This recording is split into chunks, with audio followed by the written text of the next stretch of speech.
Hi hello ಎಲ್ರಿಗೂ ನಮಸ್ಕಾರ. ಇವತ್ತು ISPF ಹಾಗೂ ಸೀಮನ್ಸ್ನ ವತಿಯಿಂದ ಗೌರ್ಮೆಂಟ್ ಸ್ಕೂಲ್ ಮಕ್ಕಳಿಗೆ ಸಿಟಿ ಲೆವೆಲ್ ಸೈನ್ಸ್ ಫೇರ್ ನಡೀತಾ ಇದೆ. ಇದು ನಡೀತಾ ಇರೋದು ಮಲ್ಲೇಶ್ವರಂನಲ್ಲಿ ಅಂತಂದರೆ ಸರ್ ಸಿ ವಿ ರಾಮನ್ ಅವರು ಕೆಲಕಾಲ ಇದ್ದಂಥ ಒಂದು ಕ್ಯಾಂಪಸ್ಸಲ್ಲಿ ನಾವಿದ್ದೀವಿ. ಬನ್ನಿ, ಇಲ್ಲಿ ಮಕ್ಕಳು ಬೇರೆ ಬೇರೆ ಒಂದು ಗೌರ್ಮೆಂಟ್ ಸ್ಕೂಲ್ಗಳಿಂದ ಬಂದು ತಮ್ಮ ಪ್ರಯೋಗಗಳನ್ನ ಮಾಡ್ಕೊಂಬಂದು ಇಲ್ಲಿ ಎಕ್ಸಿಬಿಷನ್ಗೆ ಇಟ್ಟಿದ್ದಾರೆ. ಬನ್ನಿ ಅವ್ರನ್ನ ಮಾತಾಡಿಸ್ತಾ ಹೋಗೋಣ. ಮೊದಲನೇದಾಗಿ ಒಂದು ಮಾಡೆಲ್ ನೋಡಿ, ಒಂದು ಟ್ಯಾಂಕರ್ ಇದೆ. ಈ ಟ್ಯಾಂಕರ್ಗೆ 2 ವೈರ್ಗಳನ್ನ ಬಿಟ್ಟಿದ್ದಾರೆ. ಇಲ್ಲಿ ಒಂದು ಏನೋ ಸೆನ್ಸರ್ ಥರ ಹಾಕಿದ್ದಾರೆ, ಇಲ್ಲೊಂದು ಮನೆ ಥರ ಮಾಡಿದ್ದಾರೆ. ಅವರು ಆ್ಯಕ್ಚುಲಾಗಿ ಏನು ಮಾಡಿದ್ದಾರೆ ಅಂತ ತಿಳ್ಕೊಳ್ಳೋಣ. Sagar KPS Basavanagudi school. ಇದು ನೀರು ತುಂಬಿ ಹರಿಬಾರ್ದಂತ, ನೀರು ವೇಸ್ಟ್ ಆಗುತ್ತಲ್ಲ, ಅವಾಗ ನೀರು ವೇಸ್ಟ್ ಆಗಬಾರ್ದಂತ ಇದು ನೀರು ಇಲ್ಲಿಗೆ ಬಂದಾಗ ಕರೆಂಟ್ ಪಾಸ್ ಆಗುತ್ತೆ. ಅಂದರೆ ಮನೆಗಳಲ್ಲಿ ಓವರ್ ಹೆಡ್ ಟ್ಯಾಂಕ್ ಏನಿರುತ್ತಲ್ಲ, ಆ ಒಂದು ನೀರು ತುಂಬಿದಾಗ ತುಂಬ ನಾವು ವೇಸ್ಟ್ ಆಗೋದನ್ನು ನಾವು ನೋಡ್ತೀವಿ. ಸೊ ಅದಕ್ಕೆ ಒಂದು ಪರಿಹಾರವನ್ನು ಇವರು ಮಾಡಿದ್ದಾರೆ. ಯಾವ ಥರ ಅಂತಂದರೆ, ನೀರು ತುಂಬಿದಾಗ ಅದು ಸೌಂಡ್ ಬರುತ್ತೆ, ಮನೆ ಒಳಗಡೆ ಇಟ್ಟಿರ್ತಾರಲ್ಲ ಅವಾಗ ಸೌಂಡ್ ಬರುತ್ತೆ. ನೀರು ತುಂಬಿದಾಗ ಅದೆರಡು ಈಗ water it's A good conductor of electricity ಆಗಿರೋದ್ರಿಂದ ಸೌಂಡ್ ಬರುತ್ತೆ. ಮನೆ ಒಳಗಡೆ ಕೇಳಿಸುತ್ತೆ. ಅವಾಗ ಮನೆಯವರು ಟ್ಯಾಂಕ್ ನೀರು ತುಂಬಿದೆ ಅಂತ ಆಫ್ ಮಾಡ್ತಾರೆ. ನೋಡಿ ಎಷ್ಟು ತುಂಬ ಸಿಂಪಲ್ ಆಗಿ ಒಂದು ಪ್ರಾಬ್ಲಮ್ಗೆ ಸೊಲ್ಯೂಷನ್ ಕೊಟ್ಟಿದ್ದಾರೆ. ಯಾವ ಥರ ಅಂತಂದರೆ, ಓವರ್ ಹೆಡ್ ಟ್ಯಾಂಕಲ್ಲಿ ನೀರು ತುಂಬಿದಾಗ ನೀರನ್ನು ನಾವು ಸಂರಕ್ಷಿಸಬೇಕಾದಂಥ ಒಂದು ಸಂಪನ್ಮೂಲ.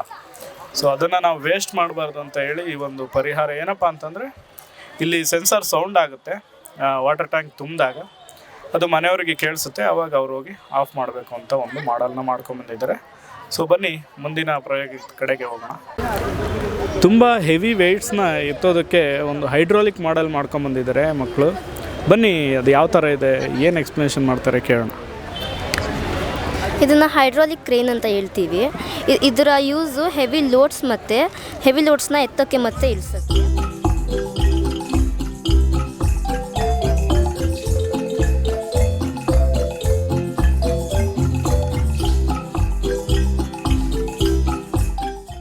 ಇದು ಯಾಕೆ ಈ ಥರ ಆಗ್ತೈತೆ ಅಂದರೆ, there is a scientific reason behind it. ಅದನ್ನು ನಾವು ಪ್ಯಾಸ್ಕಲ್ ಲಾ ಅಂತ ಹೇಳ್ತೀವಿ. ಪ್ಯಾಸ್ಕಲ್ ಲಾ ಇಂದ ನಾವು ಯಾವುದಾದ್ರೂ ಲಿಕ್ವಿಡ್ ಫಾರ್ಮ್ನ ನಾವು ಈ ಥರ ಫ್ಲೂಯಿಡ್ನ ನಾವು ಪುಲ್ ಮಾಡಿದ್ರೆ ಆವಾಗ ಅದು ಪೈಪಿಂದ ಹೋಗೋಕ್ಕೆ ಎಲ್ಲೂ ಜಾಗ ಇರಲ್ಲ, ಅದು ಹೋಗಿ ಅದನ್ನು ಪುಷ್ ಮಾಡುತ್ತೆ. My name is Saujanya. I am studying in 7th standard. My school name is GMPS Batrainpura. My name is Tejaswini. I am studying in 7th standard B section. My school name is GMPS Batrainpura. Our product is photosynthesis. We are showing about how we can do photosynthesis and how plants do oxygen And what they use to make their own food. Some plants only make their own foods. Some plants doesn't. We are explaining about how the oxygen produced from plants. In night cellular respiration happen. In morning photosynthesis happen. ಇದು glucose ಈಚೆ ಬರುತ್ತೆ, ಇದರಲ್ಲಿ ಒಳಗಡೆ ಬರುತ್ತೆ. Product ಪ್ಲಾಂಟ್ಸಿಂದ ನಮಗೆ glucose. ನನ್ನ ಹೆಸರು ದೀಕ್ಷಾ. ನಾನು GMPS ಬ್ಯಾಟರಾಯನಪುರ ಸ್ಕೂಲಲ್ಲಿ ಓದ್ತಿದ್ದೀನಿ. ನನ್ನ ಹೆಸರು ಯೋಗಿತಾ. ನಾನು ಅಷ್ಟೇ GMPS ಬ್ಯಾಟರಾಯನಪುರ ಸ್ಕೂಲಲ್ಲಿ ಓದ್ತಿದ್ದೀನಿ. ಈ ಮಾಡೆಲ್ ಹೆಸರು ವಾಟರ್ ಫೌಂಟೇನ್ ವಿತೌಟ್ ಎಲೆಕ್ಟ್ರಿಸಿಟಿ ಅಂತ. ಇದು ಹೇಗೆ ವರ್ಕ್ ಮಾಡುತ್ತೆ ಅಂದರೆ, ಈ ರೈಟ್ ಕಲರ್ ಬಾಟ್ಲ್ ಒಳಗಡೆ ಪೂರ್ತಿ ವಾಟರ್ನ ಫಿಲ್ ಮಾಡ್ತಿದ್ದೀನಿ.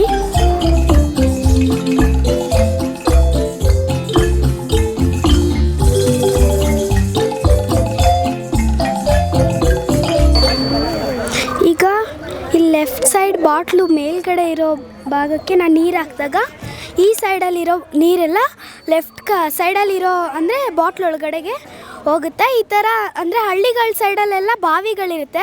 ಆ ಬಾವಿಯಿಂದ ನೀರನ್ನ ಪಂಪ್ ಮಾಡೋದಕ್ಕೆ ವಯಸ್ಸಾದವ್ರು ಇರ್ತಾರೆ ಅಥವಾ ಅಂಗವಿಕಲರು ಇರ್ತಾರೆ. ಅವ್ರಿಗೆಲ್ಲ ಈ ಥರ ನೀರನ್ನ ಪಂಪ್ ಮಾಡೋದಕ್ಕೆ ಆಗ್ತಿರಲ್ಲ. ಅಂಥ ಜಾಗಗಳಲ್ಲಿ ಈ ಥರ ಮಾಡೆಲ್ನ ಸೃಷ್ಟಿ ಮಾಡಿದ್ರೆ ಅಂದರೆ ಎಲ್ಲ ಜನಗಳಿಗೂ ನೀರು ಸಿಗುತ್ತೆ, ಪ್ಲಸ್ ಎಲ್ಲರೂ ನೀರು ಕುಡಿತಾರೆ. ಇದೇ ನೀರು ಅಂದರೆ ಮನೆಗಳಿಗೆ ಮತ್ತು ಗಾರ್ಡನ್ಗಳಿಗೆ ತೋಟಗಳಿಗೆ ಎಲ್ಲದಕ್ಕೂ ಹೆಲ್ಪ್ ಆಗುತ್ತೆ. ಅಂದರೆ ನೀರು ಪ್ರಾಣಿಗಳು ಕೂಡ ಈ ನೀರನ್ನ ಕುಡಿಬೋದು. ಫಿಲ್ಟರ್ ಆಗಿ ಕೂಡ ಈ ನೀರಿರುತ್ತೆ. ಯಾವ ಥರ ವರ್ಕ್ ಆಗುತ್ತೆ ಹೇಳ್ತೀರಾ?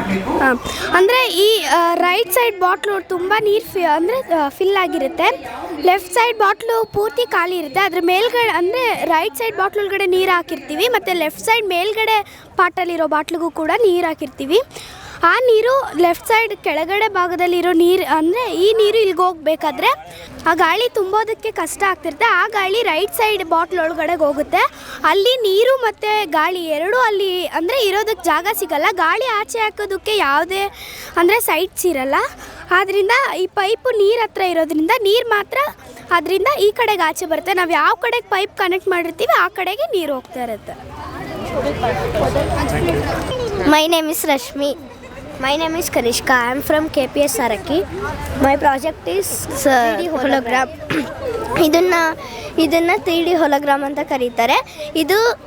ಇದನ್ನು ಕಂಡಿಡಿದವರು ಡೆನ್ನಿಸ್ ಗಾಬರು. ಇದನ್ನು ಕಂಡುಹಿಡಿದು 1940ಯಲ್ಲಿ. ಇದು ಸಕ್ಸಸ್ ಯೂಸ್ ಆಗಿದ್ದು 1960ಯಲ್ಲಿ. ಇದನ್ನು ನಾವು ಹೆಚ್ಚಾಗಿ ಎಲ್ಲೆಲ್ಲಿ ಬಳಸ್ತೀವಿ ಅಂದರೆ ಇಲ್ಲಿ ಮೆಡಿಕಲ್ ಓದ್ತಾ ಇರ್ತಾರಲ್ಲ, ಅಲ್ಲಿ ಹ್ಯೂಮನ್ ಅನಾಟಮಿ ಅಂತ ರಿಸರ್ಚ್ ಮಾಡ್ಬೇಕಾದ್ರೆ ಅಲ್ಲಿ ನಾವು ಬಳಸ್ತೀವಿ. ಆಮೇಲೆ ಇದನ್ನು ನಾವು ಹೆಚ್ಚಾಗಿ ಎಲ್ಲಿ ನೋಡ್ತೀವಿ ಅಂದರೆ ಫಿಲಮ್ ಥಿಯೇಟ್ರ್ಗಳಲ್ಲಿ ನೋಡ್ತೀವಿ. ಅಲ್ಲಿ ಫುಲ್ಲು ಕತ್ಲೆ ಇರುತ್ತೆ, ಸ್ಕ್ರೀನ್ ಮಾತ್ರ ಬೆಳಕಿರುತ್ತೆ, ಅಲ್ಲಿ ನೋಡ್ತೀವಿ. ಇದನ್ನು 3D ಹೋಲೋಗ್ರಾಮ್ ಅಂದ್ರೆ ಈ ಥರ ಒಳಗಡೆ ಇರೋದು ಕಾಣಿಸುತ್ತೆ. ಈಗ ನಾರ್ಮಲ್ ಬಾಕ್ಸ್ ಥರ ಇದ್ದರೆ ಬರೀ ನಾವು ಈಚೆಗಡೆ ಶೇಪ್ಸ್ ಆ ಥರ ನೋಡ್ಬೋದು. ಆದರೆ 3D ಹೋಲೋಗ್ರಾಮಲ್ಲಿ ಒಳಗಡೆ ಏನು ನಡೀತಿದೆ, ಹೊರಗಡೆ ಹೆಂಗಿದೆ ಅಂತೆಲ್ಲ ನೋಡ್ಬೋದು. ಇದು 3D ಶೇಪ್ಸ್ ಅಂತ. ಇದು ಟ್ರಯಾಂಗುಲರ್ ಪಿರಮಿಡ್, ಟ್ರಯಾಂಗುಲರ್ ಪ್ರಿಸಮ್. ಇದು ಸಿಲಿಂಡರ್. ಇದು ಕೋನ್, ಕ್ಯೂಬಾಯ್ಡ್,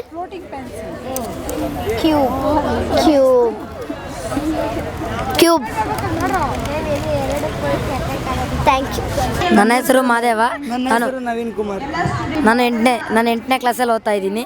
ನಾನು 8ನೇ ಕ್ಲಾಸಲ್ಲಿ ಓದ್ತಾ ಇದ್ದೀನಿ. ನಮ್ಮದು ಮಾಡಲು ಆಟೋಮೆಟಿಕ್ ವಾಟರ್ ಡಿಸ್ಪೆನ್ಸರ್. ಆಟೋಮೆಟಿಕ್ಕಾಗಿ ನೀರು ಬರುತ್ತೆ. ನೀರು ವೇಸ್ಟ್ ಆಗಲ್ಲ. ನಮಗೆ ಬೇಕಾದಾಗಷ್ಟೇ ನೀರು ಹಿಂಗೆ ನೀರು ಹಾಕ್ಬಿಟ್ಟು ಸಾಕು, ನೀರು ಬರುತ್ತೆ, ವೇಸ್ಟ್ ಆಗಲ್ಲ. ಮತ್ತು ಎತ್ತರ ಆಫ್ ಆಗುತ್ತೆ. ಇದನ್ನು ನಾವು ಸೆನ್ಸರ್ಸ್ ಯೂಸ್ ಮಾಡಲಾರ್ದೆ ಮಾಡಿದ್ದೀವಿ. ಬ್ಲೇಡಿಂದ ಅಟ್ಯಾಚ್ ಕೊಟ್ಟಿದ್ದೀವಿ. ಬ್ಲೇಡ್ ಯಾವಾಗ ಅದು ಟಚ್ ಆಗುತ್ತೋ ಆವಾಗ ನೀರು ರಿಫ್ಲೆಕ್ಟ್ ಆಗಿಬಿಟ್ಟು ನೀರು ಪಂಪ್ ಒಳಗಡೆ ಮಿನಿ ವಾಟರ್ ಪಂಪ್ ಹಾಕಿದ್ದೀವಿ. ಅದು ಪಂಪ್ ಮಾಡಿಬಿಟ್ಟು ನೀರನ್ನ ಬರುತ್ತೆ. ಆವಾಗ ಲೈಟು ಕೂಡ ಆನ್ ಆಗುತ್ತೆ, ನೀರು ವೇಸ್ಟ್ ಆಗಲ್ಲ.